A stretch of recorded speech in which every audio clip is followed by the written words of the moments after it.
Hey everybody, I'm here today to show you and tell you how to fix a remote control that doesn't work. This will be a full tutorial, so let's get right into the video. If you have a remote control and it's not working, this video will hopefully help you fix it. First and foremost, I know that this is obvious, but I'm gonna say it anyways.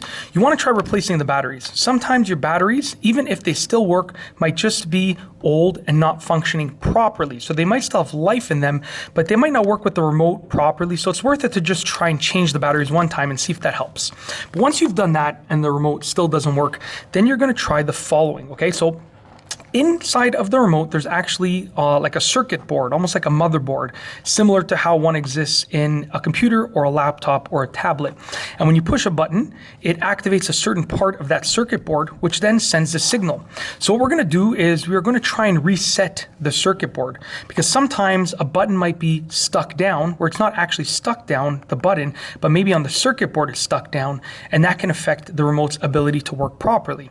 So what you're gonna do is remove the batteries. So take out the batteries. That's the first thing you want to do. Okay, I'm just going to pull these out. I have to pull them out in the opposite way that I usually would because I can't really get my finger in there. So I'm just going to pull them out. Usually I pull them out the other way, but I'm just going to pull them out like this.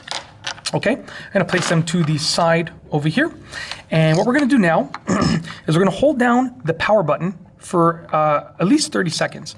What this does is this actually electrically discharges the remote, because even when you remove the batteries or you remove a power plug from something, it needs to have about 30 seconds of power being discharged from it to fully be able to be discharged. So I'm holding down the power button for 30 seconds. If you have multiple power buttons, you can hold them both down.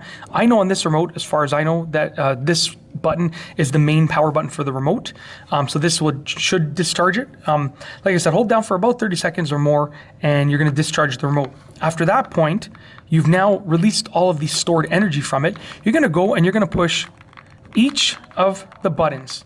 Okay, you can carefully push all of them like this, but you can also just kind of run your fingers through all the buttons like this and just kind of push all the buttons, because if one of them is stuck at this point, you're gonna hopefully dislodge it, okay? Just like that. All right, push all the buttons, just like that, okay? Then at this point, what you're gonna do, put the batteries back in the remote, in the proper orientation, make sure that they're in the right orientation, and put the cover back on the remote as well, and try your remote out. And at that point, it should work. Hopefully, if not, you can try it again, because sometimes you need to do it at least 2 times to get it to work on occasion. But for the most part, if you do it once, it should start working. That's basically it. If you like this video, please be sure to give it a thumbs up. Let me know what you think down below as a comment. And of course, be sure to subscribe for more great videos just like this one. And that's all I have for you today. Thanks for watching.